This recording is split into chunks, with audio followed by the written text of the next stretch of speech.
Mateus 22:37, que diz o seguinte: E Jesus disse-lhes: Amarás o Senhor teu Deus de todo o seu coração, de toda a sua alma e de todo o teu pensamento. Este é o primeiro e grande mandamento. E o segundo, semelhante a este, é: amarás o teu próximo como a ti mesmo. Quem acha que ama Deus aqui? Amém? Glórias a Deus. Quem acha que ama o próximo aqui? Amém? E Deus me confrontava muito sobre o que é o amor. Depois da lei de Moisés, onde Jesus veio e morreu na cruz, agora só permanece esse mandamento. Todas as leis que antes eram: não roube, não mate, coisas desse tipo, não faça isso, não faça aquilo. Agora Jesus ressignifica toda essa lei e diz: ame ao próximo como eu amei vocês. Esse é o verdadeiro amor. E aí Jesus me levou de novo a 1 Coríntios 13, que diz o seguinte. Gente, presta muita atenção na palavra de Deus, em tudo isso que fala, porque tudo isso é verdade. E é o Espírito que diz para nós. Então prestem atenção nas pequenas palavras. Se quiserem só acompanhar por eu falando, para vocês não ficarem muito perdidos, diz assim, em 1 Coríntios 13:1: Ainda que fale as línguas dos homens e dos anjos, se não tiver amor, serei como bronze, que soa, como símbolo que retine. Ainda que eu tenha o dom de profetizar e conheça todos os mistérios e toda a ciência, ainda que eu tenha tamanha fé a ponto de transportar montes, se não tiver amor, nada serei. E ainda que eu distribua todos os bens entre os pobres, e ainda que entregue o meu próprio corpo para ser queimado, se não tiver amor, isso nada me adiantará. O amor é paciente e bondoso. O amor não arde em ciúmes, não se envaidece e não é orgulhoso. Não se conduz de forma inconveniente e não busca os seus interesses. Diga comigo: e não busca os seus interesses. Não busca os seus interesses. Não se irrita, não se ressente do mal. O amor não se alegra com a injustiça, mas se alegra com a verdade. O amor tudo sofre, tudo crê, tudo espera e tudo suporta. E quando ele fala tudo, é tudo mesmo. Então, o amor tudo sofre, tudo crê, tudo espera e tudo suporta. O amor jamais acaba. Havendo profecias, desaparecerão. Havendo línguas, cessarão. Havendo ciência, passará. Pois o nosso conhecimento é incompleto e a nossa profecia é incompleta. Mas quando vier o que é completo, então o que é incompleto será aniquilado. Quando eu era menino, falava como menino, sentia como menino e pensava como menino. Quando cheguei a ser homem, desisti das coisas próprias de menino, porque agora vemos como num espelho, de forma obscura, depois veremos face a face. Então, só para eu falar em partes assim, quando fala que quando eu era menino, eu falava como menino, aqui fala sobre a maturidade. A maturidade que o amor de Deus nos dá.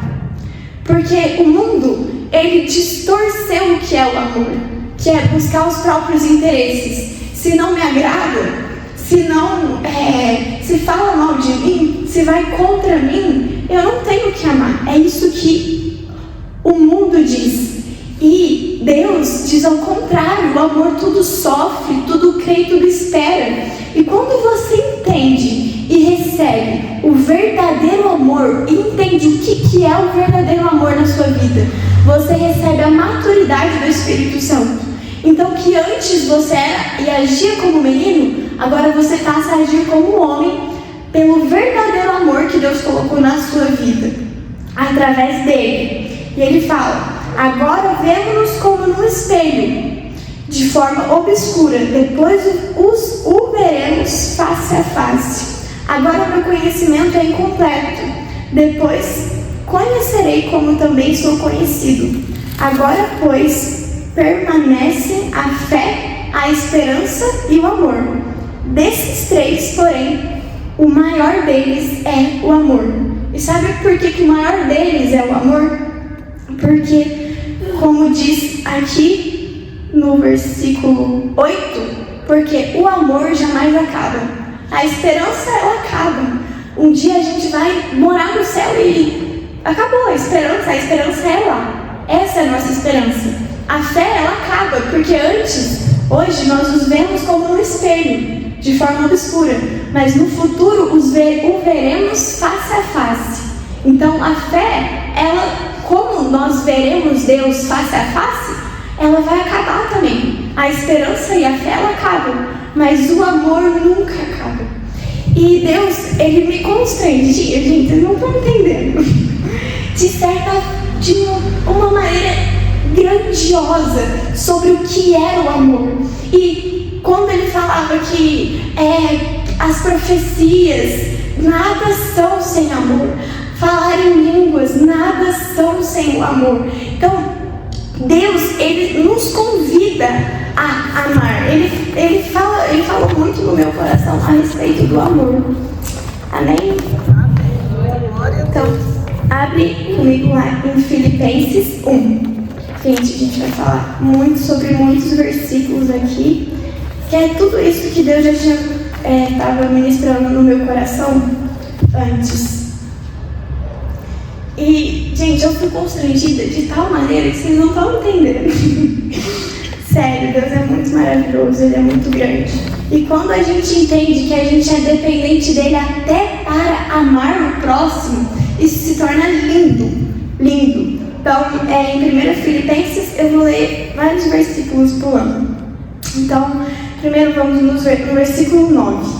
Gente, Paulo, para mim, foi a personificação do amor. Não, obviamente, com vários erros, porque ele era um homem, mas o tanto que ele amou a igreja e sobre a exortação, o quanto que a exortação simboliza o amor, é impressionante, porque Deus diz: Deus corrige o filho a quem ele ama. Então, se você está passando por alguma dificuldade, regozije-se nele, porque Deus corrige ao filho a quem ele ama. E se você é exortado pela palavra de Deus, regozije-se nisso, porque isso é o Espírito Santo. E como ele diz que a palavra dele é como uma espada afiada de 2 gumes, capaz de separar juntas e medulas, essa é a palavra de Deus. A palavra, ela não vem para nos confortar, mas ela vem para nos confrontar. E isso é o verdadeiro amor de Deus, porque nós somos como trapos imundos entre outros trapos, e nós não merecemos absolutamente nada, porque nada é por nós, mas tudo é por Ele, tudo é para Ele, e isso é o amor. Então, quando Ele te exorta na palavra, regozije-se, porque Deus ainda te ama, e Ele olha para você e diz: ainda há esperança. E não se vanglorie, não se orgulhe nunca, sempre receba a palavra de Deus. Eu preciso disso, eu preciso buscar mais, eu preciso me diminuir mais, eu preciso amar mais. Eu tenho amado muito pouco o meu próximo, eu tenho derramado muito pouco aquilo que eu tenho recebido. Será que eu tenho amado de verdade a Deus? Será que eu amo Ele de todo o meu coração, de toda a minha alma e de todo o meu entendimento? Será que eu amo ao próximo como a mim mesmo? O próximo é o próximo. Aquele que fala mal de você quando você não vê. É aquele que negou um pedaço de pão quando você precisava. esse é o seu próximo, esse é quem você tem que amar. E ele diz aqui, Paulo, no versículo 9, o que eu peço a Deus é que o amor de vocês cresça cada vez mais e que tenham sabedoria e um entendimento completo, a fim de que saibam escolher o que é melhor. Assim, no dia da vinda de Cristo, vocês estarão livres de toda impureza e qualquer culpa. Aqui ele diz, eu peço a Deus que o amor de vocês cresça cada vez mais. Quantos podem dizer amém? Em nome de Jesus, que o nosso amor cresça, o nosso amor por Deus e pelo nosso próximo. E que tenham sabedoria e entendimento completo. Aqui, o que é essa sabedoria? A palavra de Deus diz que a sabedoria o princípio da sabedoria é o temor a Deus. É o temor a Deus. E o temor a Deus fala muito sobre o amor também. Porque na palavra de Deus diz, quem ama, segue as minhas palavras e as pratica. Então o temor a Deus te leva à obediência. E a obediência é sabedoria. Pois o princípio da sabedoria é o temor a Deus. Então tema Ele, porque Ele é um Deus todo-poderoso. Ele é Deus todo-poderoso. Então ame e tenham sabedoria, para que no dia da vinda de Cristo vocês estarão livres de toda impureza e qualquer culpa. Então quer ter salvação? Ame a Deus e ao próximo. E quer ter salvação? Tenha sabedoria. Aí você terá vida e vida em abundância, que é a qual Jesus prometeu para nós. E ele diz aqui no versículo 20, o meu grande desejo e a minha esperança são de nunca falhar no meu dever, para que sempre e agora ainda mais eu tenha muita coragem. E assim, em tudo que eu disser e fizer, tanto na vida quanto na morte, eu poderei levar os outros a reconhecerem a grandeza de Cristo. Pois, para mim, viver é Cristo e morrer é lucro. Isso daqui é o amor. Viver é Cristo e morrer é lucro. Ele entendeu o verdadeiro amor por Deus aqui quando ele fala isso. Eu entendi que viver é Cristo, é só Cristo, e morrer para mim é lucro. E ele segue, mas se eu continuar vivendo, poderei fazer algum trabalho útil. Então não sei o que devo escolher. Estou cercado pelos dois lados, pois quero muito deixar esta vida a estar com Cristo, o que é bem melhor. Com certeza, né? Deixar essa vida e viver com Cristo na eternidade, no céu. E ele diz aqui, estou cercado pelos dois lados, né? Depois, porém, por causa de vocês, é muito mais necessário que eu continue a viver. E como estou certo disso, sei que continuarei vivendo e ficarei com todos vocês para ajudá-los a progredirem e a terem a alegria que vem da fé. Aqui ele diz, por causa de vocês é muito mais necessário que eu continue a viver. Gente, por que vocês estão aqui? Qual é o teu propósito de vida? O que você tem como meta na sua vida? Porque salvação, a partir do momento que você aceitou a Jesus, você já tem. Então, agora, se você não está fazendo mais nada para que mais pessoas conheçam a Deus, só está guardando o que é seu, olhando para o seu próprio umbigo, por que você está vivendo?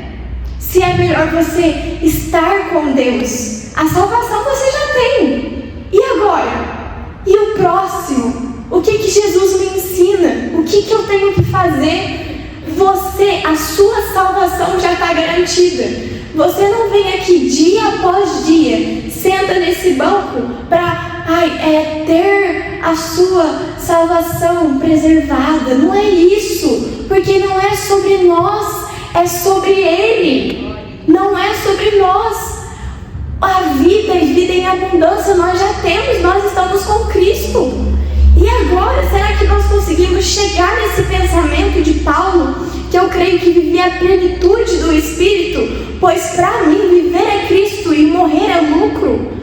É muito melhor eu morrer já, porque eu já vou estar com Jesus, eu já vou estar na plenitude. Mas ele entendeu que ele tinha que viver mais, porque pessoas precisavam ouvir aquilo que Deus tinha colocado na boca dele para dizer. Então não é sobre você, é sobre Deus. Quando você entende que tudo é perda, cara, isso é o amor, isso é viver de verdade o Evangelho, isso é ter propósito de vida. Tem uma frase que eu ouvi, que o homem só entende o que é verdadeiramente viver quando ele tem um propósito para aqui morrer. E você estaria disposto a sofrer tudo por Cristo? Você estaria disposto a aguentar tudo por Cristo? Até os mártires que os grandes discípulos de Jesus passaram? Você aguentaria de verdade ser pregado na cruz de cabeça para baixo? Qual é o amor que nós temos por Cristo? Qual é o amor que nós temos para o próximo? Será que nós temos segurado para nós as palavras de vida eterna só para nós? Qual é o nosso propósito de vida? Ele continua aqui no versículo 29. Ele diz: pois Ele tem dado a vocês o privilégio de servir a Cristo, não somente crendo nele, mas também sofrendo por ele. Gente, servir a Cristo é um privilégio. Estar na casa de Deus é um privilégio. Buscar a Deus é um privilégio. Amar as pessoas é um privilégio. Gente, sabe por quê? Presta atenção aqui. Vou falar uma frase que, em nome de Jesus, essa frase vai entrar no seu coração como uma flecha e ela não vai se apagar. E você nunca mais vai esquecer disso. Deus é uma exortação em amor. Deus não precisa de você. Ele não precisa de você. Mas você tem o privilégio de fazer parte. Ele é tão bondoso que Ele te dá a oportunidade de servir na igreja dele. A igreja que eu falo é o corpo de Cristo, não é o que vemos. Porque sabe, tudo isso daqui vai passar. Tudo isso aqui, esse tempo maravilhoso, tudo vai passar. E tudo vai virar ruínas. E nós já temos tudo garantido no céu. Mas o que nós estamos fazendo para que o Evangelho seja alcançado? Deus não precisa de você. E o Evangelho não é sobre você. O mundo não gira em torno do seu umbigo. Quando alguém te nega um abraço, te nega um aperto de mão, cara, não é sobre você. Sabe, com aquilo que você fica doído com aquilo. Sabe, quando você entende que você está ali por Jesus, você está ali servindo a Jesus. Cara, o quão supérfluo isso se torna, o quão medíocre isso se torna. Quando você entende o seu propósito, não há nada que outras pessoas digam em relação a você que te abata. Não há nada. Isso é algo que foi ministrado muito no meu coração, sobre o peso da opinião de Deus sobre as nossas vidas. Se nós estamos agradando de verdade, sendo humildes e nos humilhando a Deus e a palavra, se nós estamos agradando a Deus, quem é mais que nós temos que agradar? De verdade, em Atos fala que uns discípulos estavam lá na sinagoga falando sobre Deus, falando sobre Jesus, e as pessoas esmurraram ele. E sabe o que eles fizeram? Eles saíram pulando de felicidade, sabe? Porque eles falam, eu nunca me acharia digno de ser humilhado por Jesus. Sabe, e essas pessoas andaram com Jesus, elas sabem, elas conviveram com Jesus. Então, o Evangelho, Jesus, isso daqui que estamos vivendo não é sobre você, mas é sobre Ele. E uma coisa, sabe por que Deus não precisa de você? Eu vou te dar uma base bíblica disso, que Ele diz: eu digo a vocês, respondeu Ele, se eles se calarem, as pedras clamarão. Se eles não falarem, as pedras clamarão. Mas você tem vivido a superficialidade do Evangelho, pensando só em você mesmo, ou você tem pensado no próximo? Porque eu não sei vocês, mas toda oração que eu faço, eu falo: Deus, eu sei que eu nada sou, eu sei que eu nada posso, mas eu quero estar incluída. Eu quero estar lá no meio, onde o seu fogo estiver caindo, seja em qualquer lugar do mundo. Eu quero estar lá no meio, recebendo desse fogo e transbordando desse fogo para a vida das outras pessoas. Eu quero estar lá no meio, eu quero fazer parte, eu quero ser inclusa. E sabe o que Jesus disse? Seja fiel no pouco e sobre o muito Ele te constituirá. Seja fiel no pouco, sobre o muito Ele te constituirá. Quantos aqui dessa igreja creem nas palavras que muitas pessoas já falaram para esse ministério? Quantos estão firmados na palavra de Deus e não por setas malignas que são lançadas na nossa mente para fazer nos desviar do caminho? Mas tem muitas poucas pessoas, sabe? Muitas pessoas veem a igreja como se fosse uma série da Netflix. Elas vêm na igreja, elas sentam, cada um senta no seu lugar bonitinho, aí começa o louvor. Elas assistem o louvor, e aí elas falam: nossa, o louvor de hoje não está muito bom, o de ontem foi melhor, próxima série, próximo filme. Qual vai ser o pregador de hoje? Mas a Rebeca, gente, pelo amor de Deus, a Rebeca, mas tal pessoa, mas Deus não fala, eu não sinto muito o agir de Deus naquela pessoa. De verdade mesmo, com todo o respeito do mundo, o problema é seu. O problema é seu, porque não é você que tem que receber, é Jesus. O culto não é para você, o culto não é para te agradar, o culto não é para te agradar, a palavra não é para ser doce, assim: meu filhinho, bonzinho, eu cuido de você. Cara, você entende isso quando você entende o que é sofrer por Cristo, que de verdade eu não entendo ainda. E muitos de nós ainda não entendemos o que muitas pessoas passaram. O Evangelho todo inteiro, até chegar aqui, vocês não têm noção de quantas pessoas que morreram para você estar ouvindo essa humilde pregação hoje. Você não tem noção quantas pessoas foram martirizadas e quantas pessoas estão sofrendo nesse exato momento para ouvir da palavra de Deus. Quantas pessoas estão sendo mortas por não negarem o nome de Jesus. Quantas pessoas, e muitas vezes nós desprezamos a palavra de Deus. Gente, eu vi um vídeo esses dias sobre um cara que ele era missionário e ele foi pregar na China. E era uma igreja secreta lá. Era ninguém conhecia, era poucas pessoas que queriam realmente conhecer a Deus sabiam o que era essa igreja. Era, acho que uma igreja subterrânea. E porque lá não pode. E aí o cara chegou para pregar, e aí falaram para ele: ei, e aí, o que você quer que eu pregue? E aí ele falou assim: tudo. Tudo? Mas tudo o quê? Ele falou: tudo, de Gênesis a Apocalipse.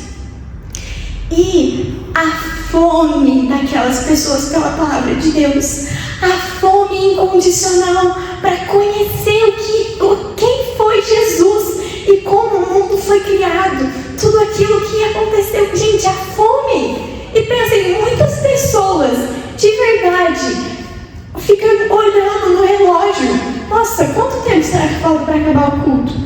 Deus não precisa de grandes moveres para se manifestar. Ele não precisa estar nos grandes estádios, com os grandes profetas, com os grandes avivalistas. Ele não precisa disso para se manifestar. Porque ele fala, ele chamou os loucos para envergonhar os sábios. Ele chamou os pequenininhos, aqueles que nada têm. Deus pode sim estar lá, mas Ele também está no seu quarto, todos os dias. Quando você ajoelha e fala, Senhor, eis-me aqui. Eu nada sou, eu nada tenho. Que eu diminua e que o Senhor cresça. Gente, isso é uma metanoia que a gente tem que fazer na nossa cabeça. Uma transformação de mente. Porque a natureza do homem, ela é perversa. Ela tenta se vangloriar com certos tipos de coisas e de atitudes que acontecem na nossa vida. E nós temos que todos os dias, que eu diminua e que o Senhor cresça, que eu diminua e que o Senhor cresça, que eu diminua e que o Senhor cresça. Porque nós estamos tentados a olhar com os olhos naturais. Mas Jesus quer que nós olhemos com os olhos espirituais, com os olhos da fé, crendo que todas as coisas cooperam para o bem daqueles que amam a Deus. E se você ama a Deus, você ouve as palavras dele e as pratica. Então, se você pratica a palavra de Deus, você ama a Deus de todo o seu coração, de toda a sua alma e de todo o seu entendimento. E por conta disso, você vai ter fome de relacionamento. E você ama o próximo como a ti mesmo. Ame ao próximo como a ti mesmo. Tem muitas pessoas se doendo e poucas pessoas se doando. Então, talvez ficou um pouco confuso isso. Mas muitas pessoas estão se doendo. Ai, tal irmão não me deu a paz do Senhor hoje. Ai, eu fui lá na frente e recebi oração. O pastor não orou por mim. Gente, de verdade, é sobre você? Isso te doeu? Não recebeu oração, mas por quantas pessoas você orou? Você não recebeu oração, mas por quantas pessoas você orou? Você não recebeu a paz do Senhor, mas quantas pessoas você deu a paz do Senhor? Quantas pessoas você sorriu, mesmo a pessoa não querendo olhar na sua cara? Isso é o Evangelho, isso é o amor. Pare de olhar para as pessoas e passe a olhar para Cristo, porque não é sobre homens, é sobre Ele. Você está passando por dificuldade? Algumas pessoas estão levantando contra você. Diz assim, pai, o que o Senhor quer me ensinar com isso? O que eu tenho que aprender com aquilo que eu estou passando? Porque não é sobre você. Ai, não quis me dar a paz do Senhor. Mas irmão, e se, sei lá, você não sabe o que a pessoa está passando? Você não sabe o que a pessoa está vivendo? Vai saber, sei lá, se a avó da pessoa morreu? Pare de ser doído e passe a doar-se. Sabe? Você recebe aquilo que você dá. Então, quando eu era pequenininha, lá no maternal, tinha aquela frase que era muito falada: gentileza gera gentileza. E isso é muito real. Isso tem base bíblica. Então, você quer receber? Doe. Talvez você não entenda isso, porque as coisas de Deus são para os loucos. Mas isso é real. Então, você quer receber, você quer ser próximo, passe a doar, passe a dar. E isso pode não fazer sentido na nossa cabeça, mas é a verdade, que é a Bíblia. Amém? Então, sofrer para Cristo é um privilégio. A palavra de Deus diz: regozijai-vos quando disser todo mal contra vós. Sabe, quando falarem contra você por causa do meu nome, regozijai-vos, porque grande é o vosso galardão no céu. Então você já tem a sua vida e vida em abundância adquirida a partir do momento que você aceita Jesus. Mas o que você tem feito para que você receba galardão no céu? Então, esse é o nosso objetivo. E não é sobre nós, é sobre Ele. Então, diminua-se, sabe? Diminua-se, de verdade. Porque isso é tão verdade que eu vou te dar outra base bíblica. Se você não se tornar como uma criança, você não vai entrar no reino dos céus. Isso está escrito na Bíblia. Então, ele fala: deixe vir a mim os pequeninos, porque deles está o reino dos céus. Então, diminua-se, não é sobre você, sabe? A criança nem percebe quando alguém não deu para o Senhor, ela nem percebe se o louvor foi ruim, sabe? Não falando que foi ruim, mas é que, ela nem percebe, porque a palavra de Deus, a vida de Deus não está na prática, sabe? Na excelência de você falar, de você cantar, mas ela é do poder de Deus, que só Deus pode dar. Então, busque isso.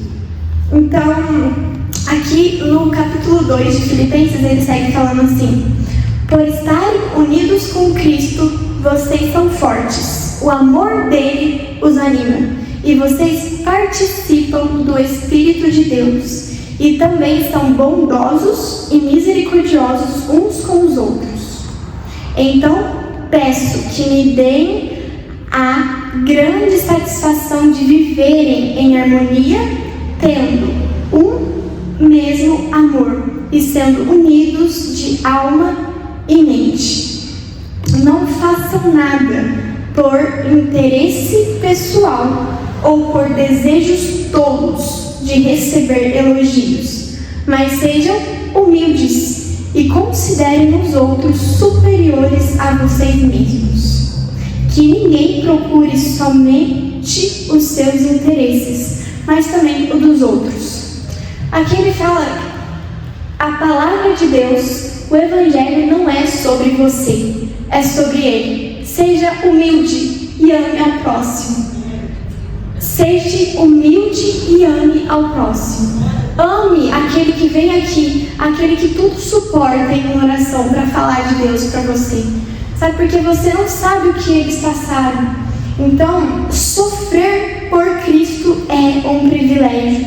Ame ao próximo, mesmo que esse próximo te odeie. Ele fala para orar pelos seus inimigos, orar por aqueles que os perseguem. Quando você entende uma coisa, gente, que a nossa luta não é contra carne e nem sangue, mas contra principados e potestades. Você entende que aquela pessoa que te maltrata sem motivo algum, que não é aquela pessoa, não é a carne, não é o sangue daquela pessoa, mas tem algo por trás daquilo. É principados e potestades. O mundo espiritual é real e ele lança setas na nossa cabeça para nos distanciar de sermos unidos de alma e espírito.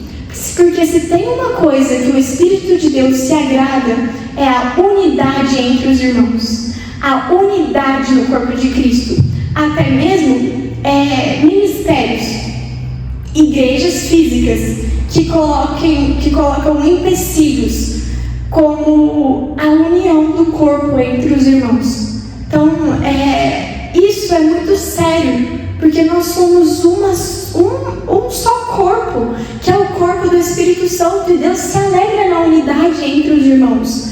Ele se alegra nisso. Então, pare de apontar erros. Se você vem aqui na igreja ou vai em qualquer outra igreja para apontar defeitos, até que inconscientemente, fique na sua casa, porque o diabo já faz isso por você. Então, o diabo, ele se apresenta como tentador. Fala comigo, tentador. Depois ele se apresenta como enganador. E depois ele se apresenta como acusador. Essas são as estratégias do diabo. Eu estou lendo um livro que chama Calha a Voz do Acusador. Eu acho que é isso. Depois meu pai, vocês certinho. Que fala muito sobre isso. Ele apresenta primeiro como um tentador. Você se converte, ele vai fazer com que o quê? Com que você se desvie. Então ele é sugestivo, ele sabe aquilo que você gosta, ele sabe como a sua carne é fraca por certos pontos específicos. E ele tenta a sua carne. Mas essa é a mais fácil de superar. Quando você entende a palavra de Deus e entende o que é obediência. E que sofrer por Ele é um privilégio. E aí ele apresenta como enganador. Que ele distorce a Bíblia. Ele distorce a verdade. E ele começa a dar meias verdades sobre o que é o corpo de Cristo, sobre o que é a união, sobre o que é o amor, que o amor é o seu próprio bem. E ele começa a distorcer, então ele começa a enganar. E aí, se ele não consegue te vencer nesse ponto, porque você está firmado na verdade, ele começa o quê? A te acusar. Ele começa a lançar setas. Você viu o que aquela pessoa falou sobre você? Você viu o que estão falando de você estar seguindo a Cristo? Você viu o que tal pessoa fez? Ah, mas sabe o seu passado? Sabe aquilo que você fez lá no passado? Nossa, se você está pregando isso, mas ontem você esqueceu de amar o seu irmão. E aí ele começa a te acusar. E a acusação, ela destrói. Então, a palavra de Deus é viva e eficaz. A palavra de Deus, ela nunca vai vir para a destruição da sua mente. Então saiba que se tem algumas sugestões que vêm na sua mente que te faça olhar com os olhos carnais para certos tipos de coisas, isso é o diabo falando na sua cabeça. E o diabo, ele é muito estratégico. Ele sabe aquilo que você mais está necessitando. E ele vai fazer com que ele dita coisas para que você se desvie. E Deus, ele preza muito pela união do corpo e pela humildade. Gente, posso falar uma coisa? Não que seja o ponto fraco de Jesus, óbvio que não. Mas tem uma coisa que mexe com o coração de Deus, de verdade. Dá uma dica para vocês. Tudo aquilo que eu vivi e tenho experimentado do Espírito é a humildade. Gente, a humildade é o mais lindo. É o que é mais lindo que Jesus pode dar para a gente. Porque Jesus, ele foi humilde e ele nos ensinou a ser humilde. E sem humildade não tem amor. Porque se você se vangloria, eu sou superior àquela pessoa.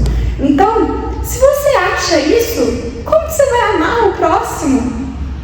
Como que você vai amar o próximo? Então, por isso, ele nos traz a humildade. Fala comigo para acordar. Humildade. Então, vamos lá. Ele tinha... tenham entre vocês o mesmo modo de pensar que Jesus Cristo tinha. Ele tinha a natureza de Deus, mas não tentou ficar igual a Deus. Pelo contrário, ele abriu mão de tudo o que era seu e tomou a natureza de servo, tornando-se igual aos seres humanos e vivendo uma vida comum de um ser humano. Ele foi humilde e obedeceu a Deus até a morte de cruz. E que privilégio Jesus teve por morrer pelo Pai dele e pelos irmãos por nós, né? Ele fala que no fim do tempo ele vai olhar para o povo de Deus e vai falar assim, ele vai se orgulhar do penoso trabalho da alma dele, do corpo dele, né?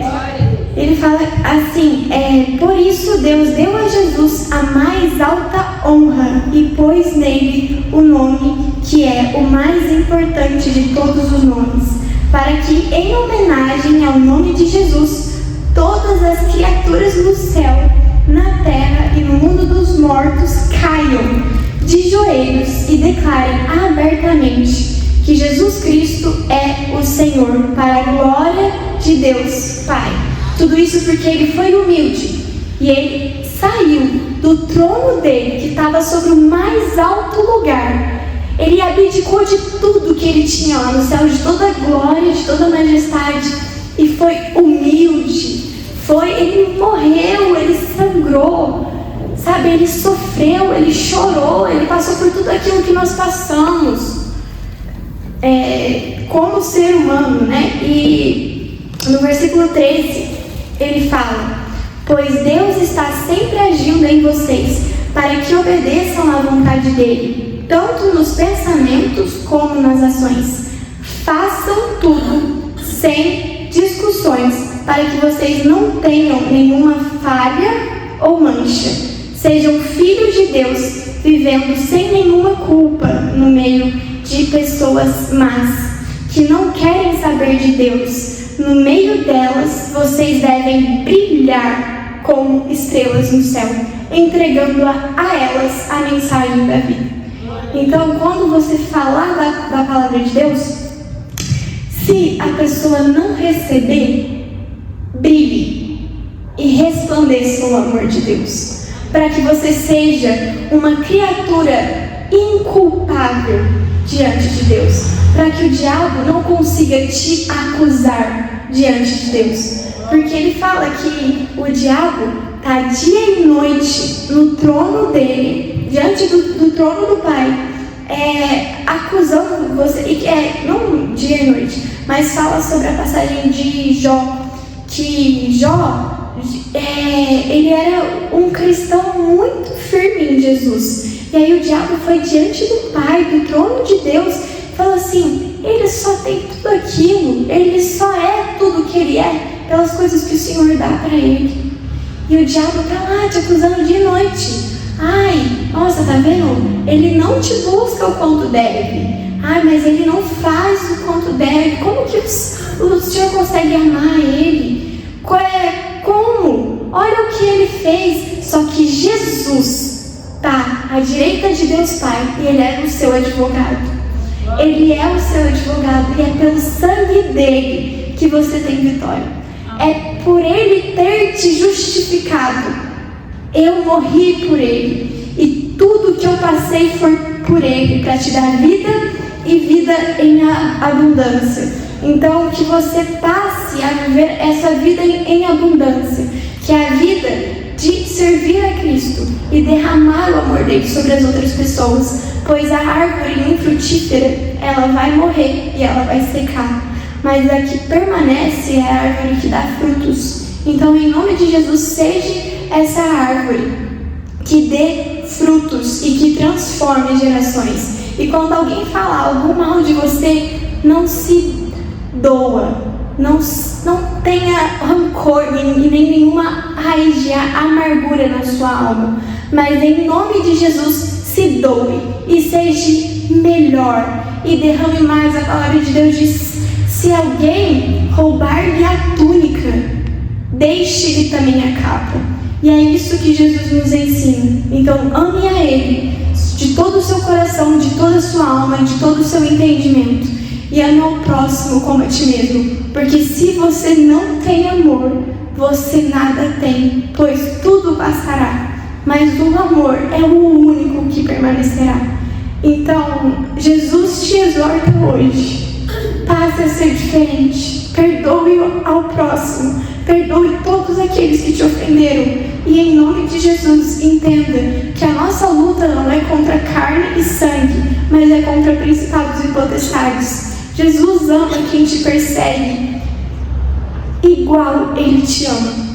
Então, ore pela vida dele, para que essa pessoa seja liberta e seja uma agente transformadora na vida dessa pessoa, para que ela veja o que é realmente o amor de Cristo. Em nome de Jesus, eu declaro maturidade na fé sobre a vida de vocês. Em nome de Jesus, sejam maduros, sejam homens na fé e aprendam a amar pelo sangue de Jesus. Em nome de Jesus.